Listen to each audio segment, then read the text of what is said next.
You're watching Let's Chat.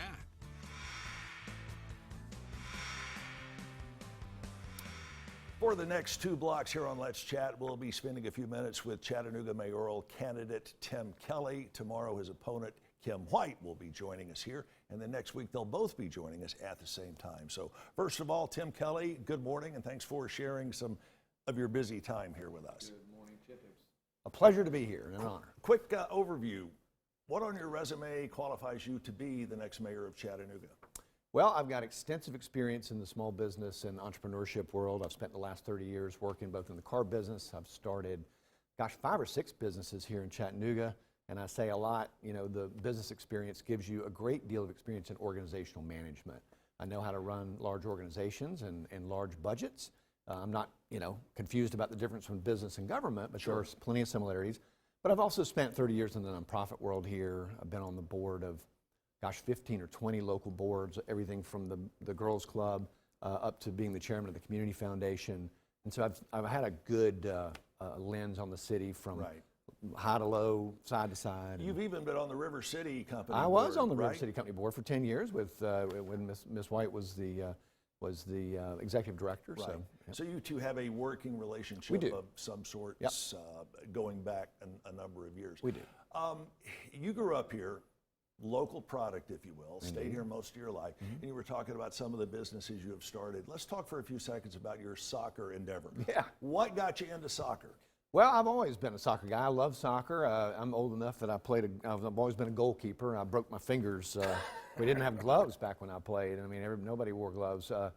And I had a friend, Sheldon Grizzle, who called me back when he and some other friends were starting the team up, and this was all in the span of a couple of weeks, and said, we heard you were a soccer guy. I knew Frank Burke, who at the time was managing Finley Stadium, and they knew I was a marketing guy and a business guy. So this little team came together, me and 8 or 9 friends, and within a couple of months, we had that team on the field and had the logo done, and it was in the early days of Facebook, so we used that as a marketing tool, and lo and behold, at our first game, we had over 1,000 fans, and we never looked back. All right, give the team a plug. They are, Chattanooga FC. and they play at? Right here. Finley Stadium. Finley Stadium. Absolutely, right here in Chattanooga. All right.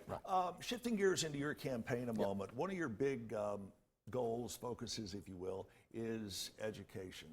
Tell me where you stand on that.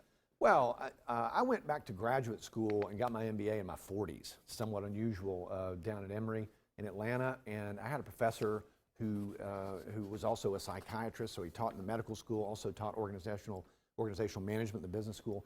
And he instilled in me sure and certain knowledge that early childhood education is the single most critical thing we can do for the long-term well-being of society, economy, in every way, shape, and form. So, because by the time a child is 6 years old, their bread is baked. Their brains are wired, and so those early years are the most important years. And that happens to be the sole responsibility, really, of the city. The county, takes care of K through 12. But the best thing the city can do is make sure that we have affordable, accessible early childhood education.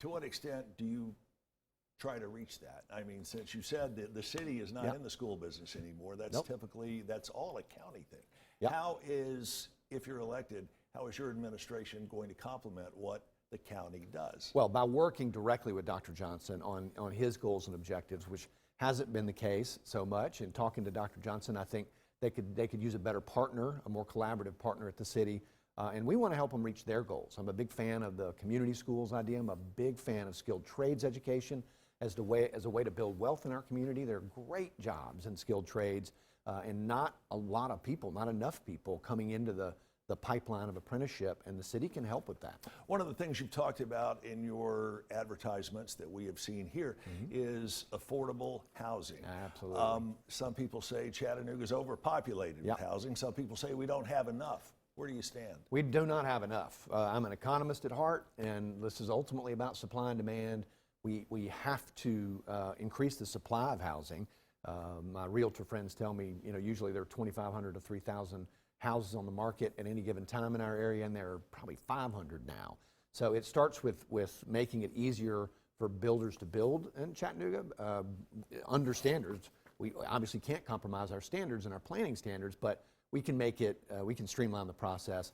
And then we can use innovative tools like community land trust to make sure that that housing is affordable for people here, because a lot of the new housing that's going up isn't affordable. Sure. And that's contributing directly to our homelessness problem, which is also at epidemic levels. And the homeless situation is, as you pointed out, rampant. It's terrible. You can get in the car right here, right now, and drive less than half a mile, and one of the biggest homeless encampments in the city is on the way up to where $3 and $4 million homes are located. I've got one across from my business on Workman Road. I know, and listen, I go over there and visit with them occasionally.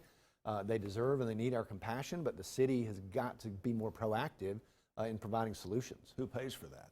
Well, look, the city, believe it or not, is getting $39.8 million from the federal government around COVID relief. This is a direct result, many times, of the economic distress related to the COVID pandemic. The county is also getting $70 million in federal relief, and I think a good deal of that money needs to go to help solve this problem. All right, Tim, we got to take a break. Yep. Stick around. We are back with more with Chattanooga mayoral candidate, Mr. Tim Kelly. And by the way, early voting gets underway today. Yep. He's already been to the polls. Yeah. We'll find out who he voted Very for coming up.